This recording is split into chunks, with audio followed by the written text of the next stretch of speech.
Hello students, welcome back to Science World, and I hope you are doing well and getting help from these videos. In our last video we have discussed about the natural calamities, and in today's video we are going to talk about the transport system, and this is the 13th chapter from your book, that is from one end to the other. So let's begin with the history of transport. The history of transport evolves with the development of human culture. We know that early humans, they were living in the caves and they were simply gathering food by walking on their foot. Okay, so in the earlier times people traveled mostly by foot. Gradually they started using domesticated animals to carry their heavy loads and also as a means of transport. Okay, then after the invention of wheel about 6,000 years ago, this invention played a major role in enabling humans to carry heavy loads. Before that, they were using rafts to carry loads or to go from one bank of river to the other. Okay, and after the invention of these wheels, it was the turning point, or we can say the development of the human culture. It started very what we can say, it took a speed. Okay, so these days wheels are used in carts and in cycles, aeroplanes, trains. In every vehicle we can see these wheels. Okay, in earlier times most of the trade was carried out through the Silk Route. Now what is Silk Route? This is the Silk Route, you can see on the map. So this Silk Route connected Southeast and West Asia, this Southeast and West Asia, with the Mediterranean and European world. So trade on this route was an important factor in the development of civilizations in China, India, Persia and Europe, and also in Arabia. Okay, so this Silk Route was the important route for the trading in ancient times. Okay, now we will study about the roadways. Okay, this is the one of the most important transport system nowadays. During the Industrial Revolution in 1760 to 1840, during this time, uh, Industrial Revolution means it was the period or time of development of industries, like spinning machines were invented, then steam engines were invented, then mass production of the products or goods was started. And in this same series, this John Macdam designed the first modern highway. This is John Macdam, and he designed the first modern highway using inexpensive paving material like soil and stone. He used soil and stone to make the modern highways. Okay, that time, ancient time. He made roads a few feet higher than the surrounding areas to allow water to drain away from the surface. Okay, here you can see these are the very old pictures, and the construction of road with the help of soil and stone is in the progress. In India, the Grand Trunk Road was built by Sher Shah Suri. Sher Shah Suri was the ruler in India, and he constructed Grand Trunk Road in 16th century. Okay, and this road extended from Kolkata in India, here from Kolkata to Peshawar in Pakistan. Okay, so it was a major road that for a trade, major route for trade in this region. Roads connecting, here you can see again, this is the one picture of Grand Trunk Road, or it is also called GT Road. Okay, the roads that connect cities within a country are known as national highways. Here you can see these are the national highways and expressways. Now what are expressways? Expressways are the broad roads, and these are paved roads which have several lanes for moving. Here you can see 1 2 3 4 5 6, so 6 lanes are there. Here you can see 1 2 3 4. Okay, and flyovers are also there. Here also you can see this Delhi Meerut Expressway. So these are the different lanes. So India is connected by roads to its neighboring countries also, like Nepal, China, Bangladesh, Pakistan, Bhutan and Myanmar. Here you can see a road. This connects, this is known as Hindustan Tibet Road, and India is connected to China by this road. Two pictures are there, you can see. So roads connecting one country to the another country, they are called international highways, and the roads that connect cities within a country, they are known as national highways and expressways. So you will also see that all the countries in Europe are connected to each other by a network of roads. Okay, in most of the countries they are connected with these roads. At present, the network of roads in India is amongst the largest in the world, with the total distance of 35,000 kilometer. So this total distance that all these roads cover, it is 35,000 kilometers. Here you can see this is the national highway network in India, and you can see in every part of the country you can see these national highways. Then here you can see two maps are there.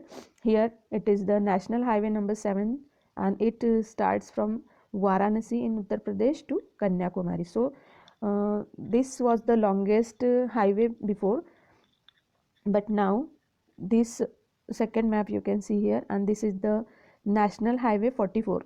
It is national highway 44, and now this is the longest highway in India, and it stretches from Srinagar in Jammu Kashmir to Kanyakumari in Tamil Nadu. Okay, so these are the highways in India. Also here you can see this golden quadrilateral. This is known as golden quadrilateral, and these highways connect all the major cities in India. Like Delhi, it is connected with Mumbai, Chennai and Calcutta or Kolkata. Then Mumbai is connected with all the other cities, Delhi, Calcutta and Chennai. Chennai is connected with Delhi, Mumbai and Kolkata is also connected with Delhi, Mumbai and Chennai. So this network of highways is known as golden quadrangle or quadrilateral. Okay, so these are the important highways in India. The number of accidents and a lot of traffic on the pollution, it leads to the traffic on the roads, it leads to the pollution and traffic. Okay, and lots of cars emitting a significant amount of smoke, and that is why the number of road accidents has increased of late as well. And this is the reason why so many countries around the world have strict rules for controlling pollution and making driving safer. Now see, in India we can see most many people, they are illiterate, they don't know about the traffic signs and traffic rules, and they don't aware of this thing. But still government of India is having rules for traffic, rules for this control of pollution, and there are so many non-government organizations are also helping to the government organizations. Okay, so this is all about the roadways. Now we will move towards the railways. So let's begin. Railways. India has third largest railway network in the world. India has third largest network in the world by size, with a route length of 68,155 km. Indian Railways covers 68,155 km distance. Indian Railways runs 13,523 passenger trains daily, and these trains covers 7,321 stations across the country. So now you can imagine how big is the Indian railway network in India. Indian Railways runs more than 9,146 trains daily, which carry only goods. Okay, so total you can say near about 17 or 18,000 trains, including both passenger trains and goods train, are running every day in India, from one corner of the country to the another corner. Now how these railways started in India, or when these trains started in India? So let's read about the history of trains in India. Modern railways were started in England in 1820s, but in India British introduced the railways in 1853. So in 1853 the first passenger train ran for 34 km. The first passenger train in 1853 it was started, and it ran for 34 km. It had 400 people and 14 carriages, and it ran between the Boribandar, that is Mumbai, and Thane. So the first train in India. It ran in between Thane and Mumbai.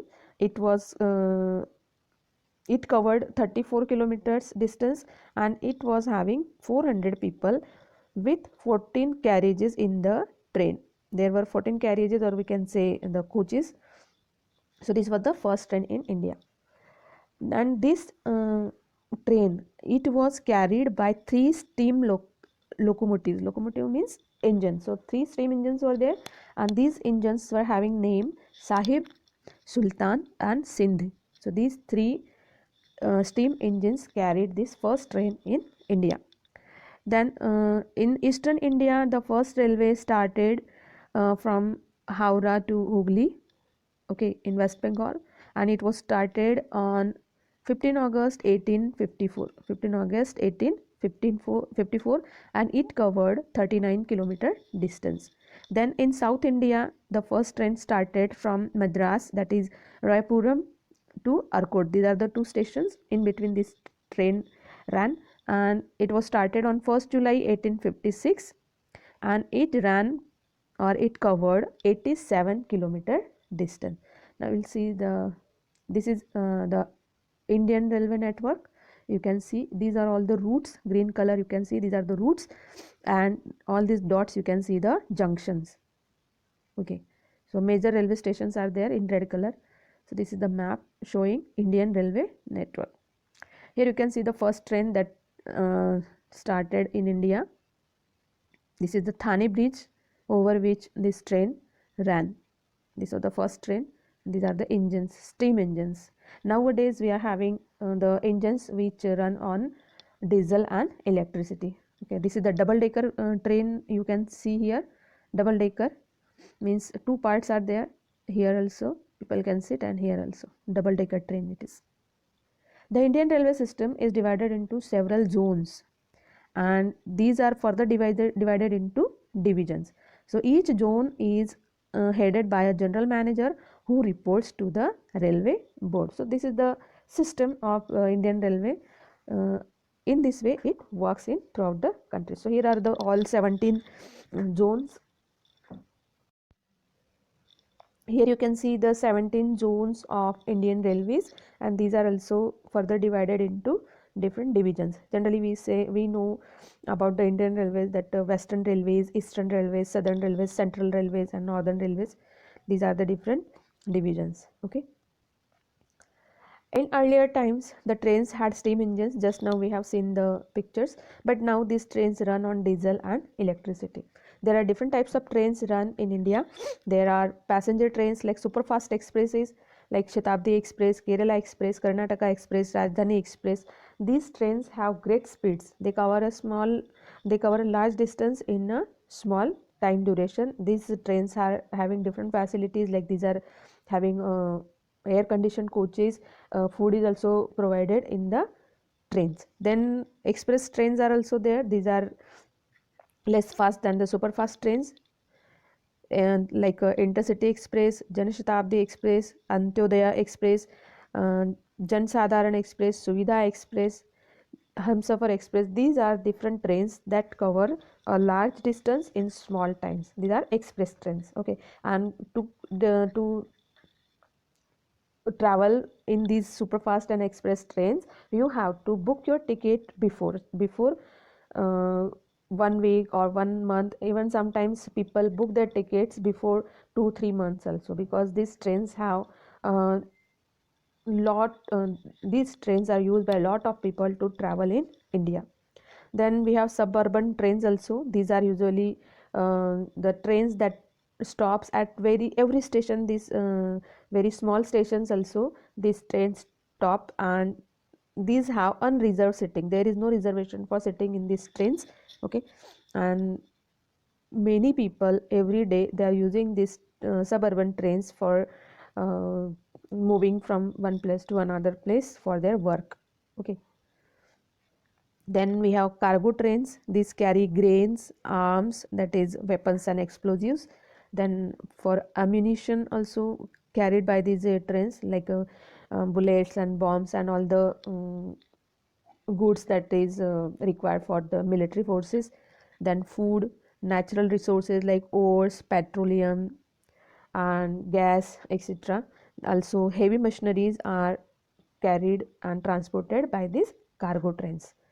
Here you can see this is the steam engine used in ancient time, or we can say in 18th century, and this is the electric or diesel, we can say, engine. Nowadays we are using this electrical and diesel engines. Then this is Rajdhani Express, you can see here, Humsafar Express, these are the superfast trains. Duronto Express, superfast train. Then Shatabdi Express, this is also superfast train. Then here you can see these are the suburban trains, okay, and these are every day these trains are full of people, because people go for their work every day to the nearby places. Then here you can see the cargo, this is carrying coal, then different heavy machineries and goods. So these all are the cargo trains carrying, or goods trains carrying different materials. Superfast trains travel much faster than the normal passenger trains, and they have air conditioned compartments and food for the passengers. Okay, so superfast trains are different from the passenger trains. Then we have another type of train, that is tourist trains are there in India. Indian Railway operate tourist train services in different regions of the country. It includes packages having rail travel, local transportation, accommodation, food and guided tours. So all these facilities are included in the packages.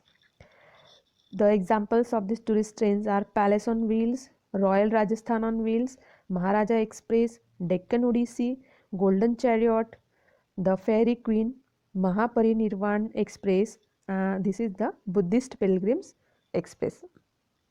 Here you can see the pictures of Deccan Odyssey. Then this is the Palace on Wheels, you can see here. So these are the different, this is Maharaja Express, and this is the inside of these tourist trains. These are the luxury trains, and the cost is also very high for traveling in these trains. Here it is the Golden Chariot train, and this is the Mahaparinirvan Express train for Buddhist pilgrims. Industrialization and urbanization has led to progress, that we know, and cities like Mumbai have a network of local trains. So with the industrialization and urbanization, people started to move from villages to cities, and cities are overcrowded, and that's why these cities need a better transport system within the cities. Okay, and that's why Mumbai have a network of local trains. The metro system was also helpful for millions of people in Kolkata and Delhi to commute easily. In Kolkata you can also see the trams. So let's see the pictures. So this is the local train in Mumbai. If you will visit local trains in Mumbai, you will see that these are always full of people.